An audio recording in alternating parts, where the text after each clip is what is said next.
Thanks for staying with us, everyone. You're watching we're watching Standpoint.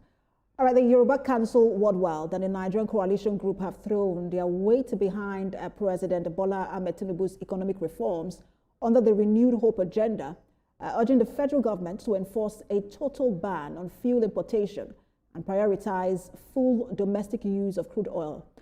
The call was made during a grand solidarity thank you rally protest held at the entrance of the Lagos State House of Assembly, JJT Park, Alausa, Ikeja. Now we have more in this report. The Yoruba Council Worldwide and the Nigeria Coalition Group has asked President Bola Tinubu to ignore those seeking extension of the implementation of the 15% import duty tax tariff on petroleum products. They also demanded a total ban and an end to importation of premium motor spirit, also known as petrol, and automotive gas oil without delay. Mr. President should stop fuel importation. Fuel importation, when Mr. President have told us that Nigeria First policy is what we are all promoting. If Nigeria First policy came from Mr. President and we are aligning and passing a vote of confidence on that policy must have a life now with the stopping of importation of fuel, both AGO and PMS. According to them, this will help the rapid growth of the country's economy and encourage more Nigerians establish more indigenous companies. The coalition said they learned that some oil marketers in the country are lobbying for extension of the implementation of the new tariff till the end of the first quarter of 2026. We appreciate you. I want to thank you very much. So all your demands that you have demanded will be looked into when the data is delivered to Mr. Speaker. So thank you very much. We appreciate you. We are here for you anytime, any day, any moment. We are for you. From his words, he has made it public to us that he will get across our letter of demands to the Right Honourable Speaker, or Right Honourable Mudashiru Ajayi Obasa. The Right Honourable Speaker will deliver our message to Mr. President. Participants in this rally included the Coalition of Civil Society Organization, NOLAs, NANS, NAPS, Student Union Bodies, OPC, Arewa Youth Group, Ohaneze Indigo Parliament Worldwide. They urged all Nigerians to continuously rally support for what they described as a noble cause. Meanwhile, the Nigeria Coalition Group and Yoruba Council Worldwide has condemned the suspension of the 15% import duty tax tariffs by the federal government in a statement which allegedly cited panic buying of petroleum products by Nigerians as the reason why. In a statement signed by the president of the Nigeria Coalition Group, Oladotun Hassan, the group claims it is yet to see long queues, people carrying jerry cans or any form of scarcity in any part of Nigeria. The group maintains the suspension of the 15% import duty tax tariffs is a completely wrong move that comes at a time when Nigerians are yearning for economic stability. The Nigeria Coalition Group and Yoruba Council allege that the suspension is an offshoot of desperate oil cabals hovering around the presidency in order to create hardship for Nigerians.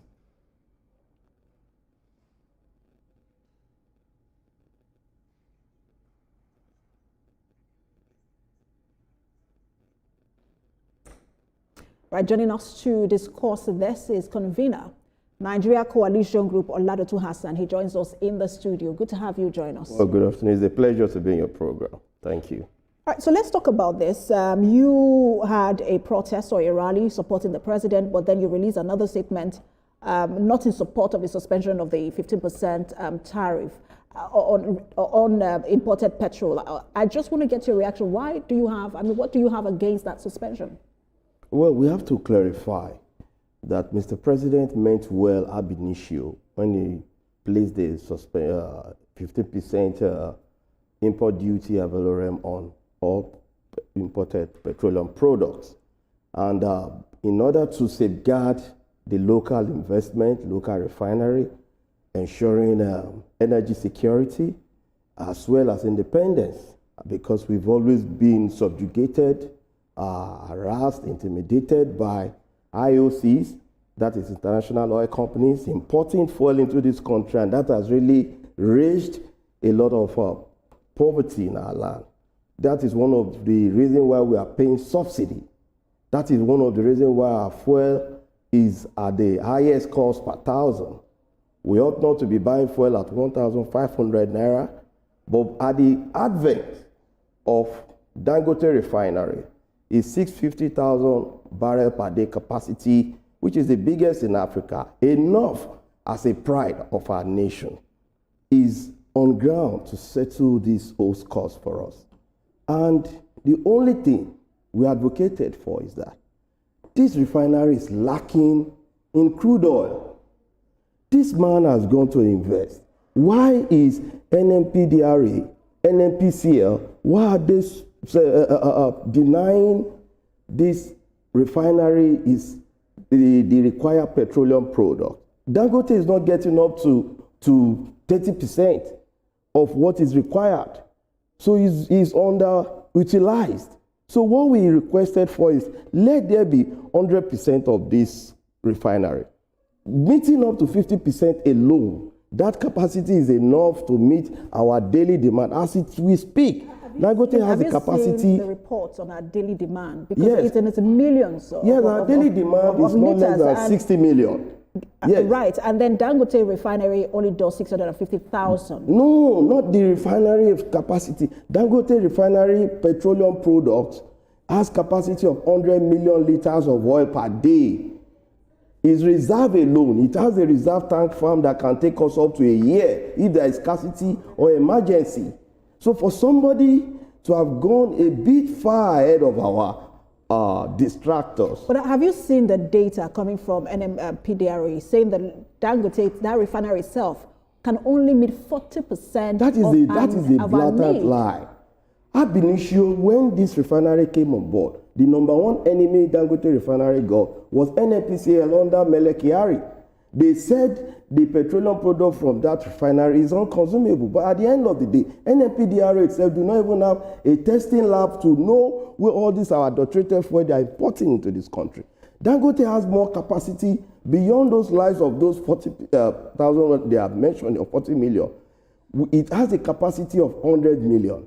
What we have just said, Mr. President, I'm trying to understand that math, because if he is refining 650,000 barrels per day, I'm trying to understand how you think that is per day, and that's what he's refining. And I'm wondering how that is sufficient. I know you've mentioned 100 million. I'm wondering how that is sufficient for us as a nation. Because even countries, just a minute, even countries is different from liters. I know what you're talking about. Yes. But even countries where it is still, they produce, if their barrels per day is in millions, most of them still have to import. Well, our position is that we have the capacity in this country, but we deliberately, through various unions, various cabals, DAPMAN, IPMAN, and all that, they are our albatross. What would have caused them for all of us to have a local refinery? There is over 30 licenses got a license to build a refinery. Dangote was just a bit far ahead of everyone. And that was why we said, no, if Mr. President is eager to make sure that they protect this refinery, to ensure that now this refinery is not monopolistic, it has given all the market base that anyone could. Even Nigerians are getting more benefit because at the advent of Dangote refinery, it got 10,000 trucks to be able to deliver to the doorstep of each of those petroleum filling stations. These are not just a fluke. These are intended patriotic zeal. We also saw that this same man has assured that his capacity is going to 1.4 million. The 650 is the biggest in Africa. The entire of our old refinery we had is just 450,000 barrels. If we have a capacity built by a single trade, maybe by a single individual, the only patriotic thing that we need to do is to encourage. But I've seen PENGASSAN, which is the union working at Port Harcourt refinery, the same members of their union killed the Port Harcourt refinery. They killed the Enugu refinery. They killed Kaduna refinery. When Dangote was about to acquire these refineries, when it was privatized, they went all out to fight ruthlessly against it. Now the refinery... Those are very strong allegations to make against it. It is not even an allegation. Even they themselves admitted it. Festus Osifo has admitted it on air that they did not allow Dangote to buy those refineries. I get the point, but killing a refinery is a very strong allegation to make. And I just, when we do not have evidence, it then becomes speculation. No, it's not speculation. I'm very, very factual. I can provide you the evidence of the sabotage, 22 times sabotage that occurred on Dangote refinery. When Festus Osifo declared the shutting down of that refinery, it was not because of the staff that did not join the union. It was a deliberate ploy to kill and destroy that refinery. I am not even talking about the Dangote refinery. I'm talking about other refineries you said have been killed. But I want us to move, again, there are speculations, but I want us to move away from that conversation.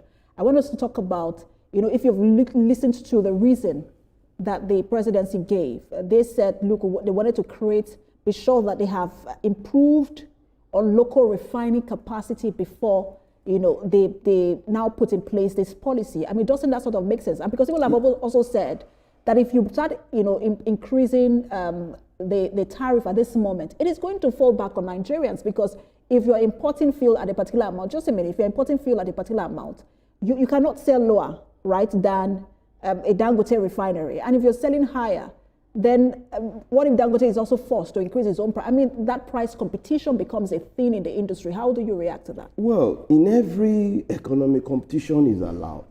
And for whatever that is going on, and from every fact that I fact-check, there's always room for everyone to thrive, except for the Shylocks. The reason why we have raised our opinion is not because Dangote refinery, or because we just want to praise-sing. No, we are not praise-singing. We are deliberate about being patriotic as Nigerians. We have suffered enough. Why must we be paying out of our hard-earned money that we are impoverished already, that we are trying to survive, to breathe? Yet somebody, because of the fact that they are independent marketers, will pay for their cost of landing, will pay for every other thing. Dangote deliberately decreased the fuel price. That was where the price war started. Decreased from 1,500 to 800 naira per liter. That was where they started the fight. That was the reason of their beginning of their war. All these flukes of monopoly, granting and killing employment, those are just pure lies from the pit of hell. What really happened is the fact that they went to Dangote through PENGASSAN and all their union, DAPMAN, to challenge that why is Dangote disrupting the price? Anytime they are bringing product, it will bring down the price down, meaning it's affecting them to sell. Then whose benefit would that be if the price comes down? Is it not for our own benefit? If Mr. President stopped fuel importation today, Nigeria will not die.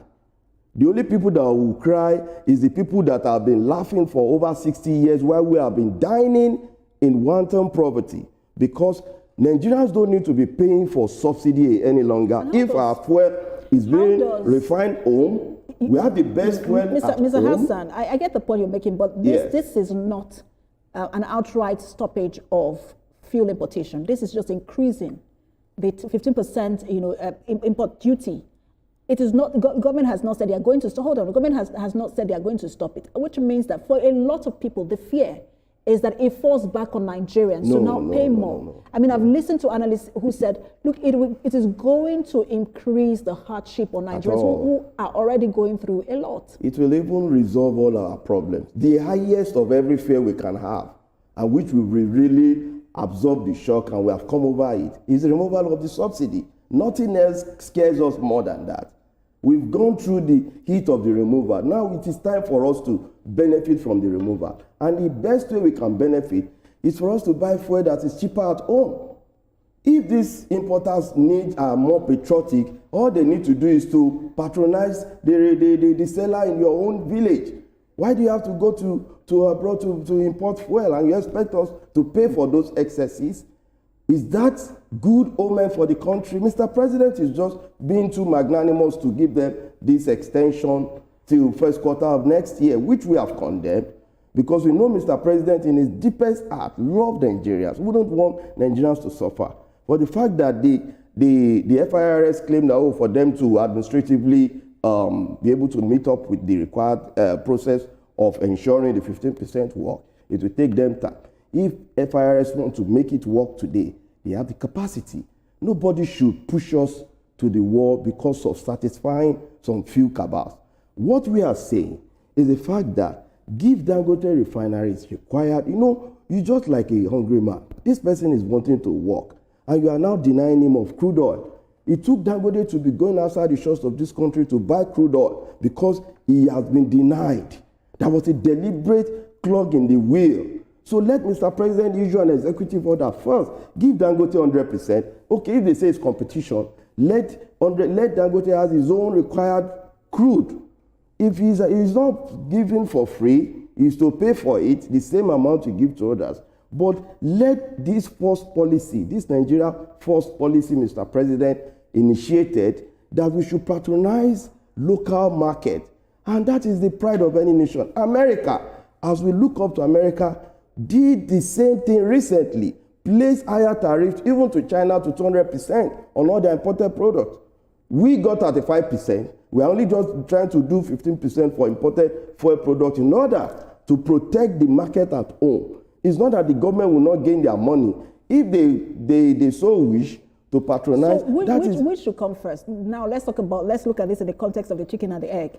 Which should come first? Ensuring that we boost our local refining capacity first, or protecting local refineries? What the government wants to do, and what they say they want to do, is to ensure that, look, we have abundance, we have reached that energy security, and then before we say, okay, let's put 15% tariff. Which of them do you think should come first? What comes first is the protection of the local refineries. So what is the protection we are talking? We are not saying you should babysit or you should feed fat the dumb baby. We don't have a dumb baby in Dangote refinery, all other local refineries that we have. Bua refinery is still coming on board with over 400,000 barrels per day. We're going to have a whole lot. Nigeria is going to be the hub, the apex hub in the world in the coming years. Why can't we prepare? What is our investors, why are they going to look outside out of hatred? Just pure penchant hatred that their fellow Nigerians is doing something.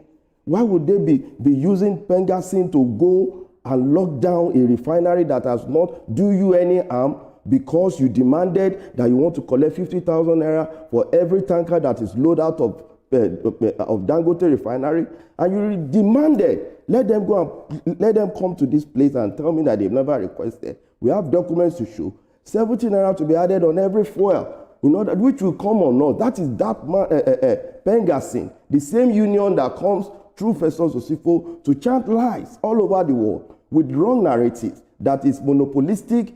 We cannot be so devilish in a country that a president is so mean to ensure that we have a stable economy. Mr. President is not sleeping. He's just trying to look at weighing the options that, oh, let me see how this whole people can be a bit pacified.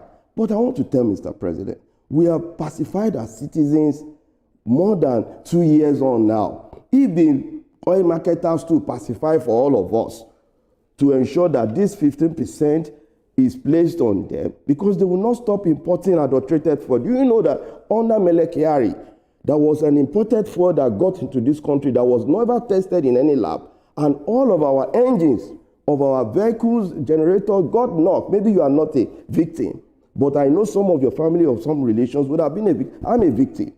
So for me, we had that scenario, and nobody is being held accountable. Now, what we are saying is that we are not in fight. This is not a royal rumble. It's just a pure policy. Let President issue an executive order to NMPDRA, NMPCCL, give Dangote refinery to meet its 100% crude capacity, and let us now see if he's not going to deliver to our doorstep a cheaper and best fuel that will be best for all of us. The government has said that this is till first quarter of next year. We'll see how it plays out even at that time. Yes, and we pray it's 1.4 million capacity, which is also coming on board, will be a big thing of pride. All right, thank you so much. Convener, Nigeria Coalition Group, Oladotun Hassan. Always a pleasure to have you on. President, Yoruba Council Worldwide. Absolutely, thank you. All right, that's where we leave the program. Remember, you can watch at a repeat broadcast at 11 p.m. tonight and 5 a.m. on Sunday morning. Thanks for watching. I am Precious Samai.